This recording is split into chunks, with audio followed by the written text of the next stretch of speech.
Hello, primary two learners. How are you doing? I'm sure you're happy to be in the class today. My name is Miss Akinyele. I am here to take you Christian Religious Knowledge (CRK). Our topic for today is Call to Abraham and God's Promises. What did I say? Call to Abraham and God's Promises. Let's look at the learning objectives. Learners should be able to explain how God called Abraham. That's at the end of today's lesson, you should be able to explain how God called Abraham. Let's look at this picture. This is when God called Abraham. God told him, he said in the book of Genesis chapter 12 verse 1, said, Abraham, go for your country, your people, and your father's house to the land I will show you. God told Abraham that he should leave his country Haran, and go to the place he will show him. So let's look at the explanation on how God called Abraham and God's promises to Abraham. There was a man called Abraham, who was loved by God. God really loved Abraham. The Lord said to him to leave his country, his relatives, and father's home to a land he will show him. God told him to leave his relatives, to leave his country. What's the name of the country that God said he should leave? The name is, we call the country Haran.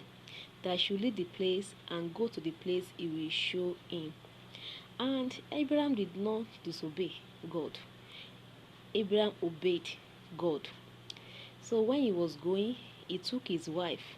The name of his wife is Sarah. He took his wife, Sarah, and his nephew, Lot. Abraham's nephew is Lot. And they started out from their land, Haran, where they had acquired much wealth. Can you imagine? The place they've acquired wealth, they have acquired property, money, everything.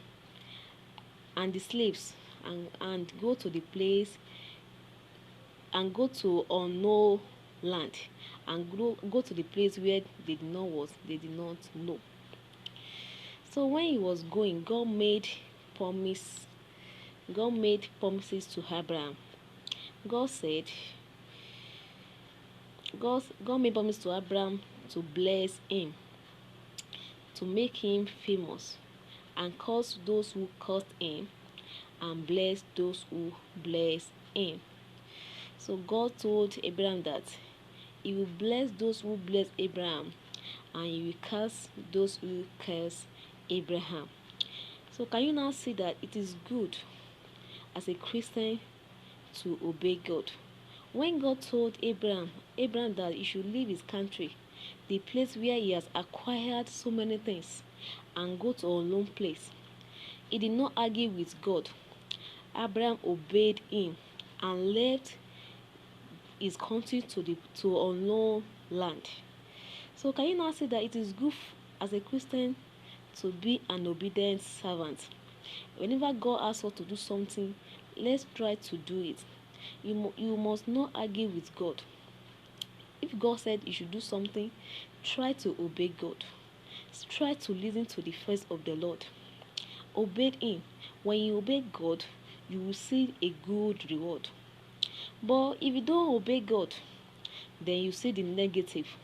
Can you see Abraham, when God told him that he should leave his country to a unknown land, he did not disobey God. He obeyed, and he left his country. So when he now got to a country called Canaan, God now appeared to him and said, this is the country that I am going to give to your descendants. So Abraham was grateful, and he built an altar and worshipped the Lord. So when God made promise to Abraham, he was 75 years old. How old was Abraham when God made promise to him? 75 years old. So it is good as a Christian, as a good Christian, to obey God. If you obey God, you receive a good reward from God. Then if you disobey God, you will receive the other side of reward. So let's try to do anything that God asks us to do. Let's do it. You should follow God's direction. You should not depend on our strength. Let's depend on the strength of the Lord. And when you are doing that, God will what? God will be directing you. So this is the end of today's class. Your assignment. Your assignment is, how old was Abraham when God promised him? How old was Abraham when God promised him? Submit your assignment next class. See you next class. Bye bye.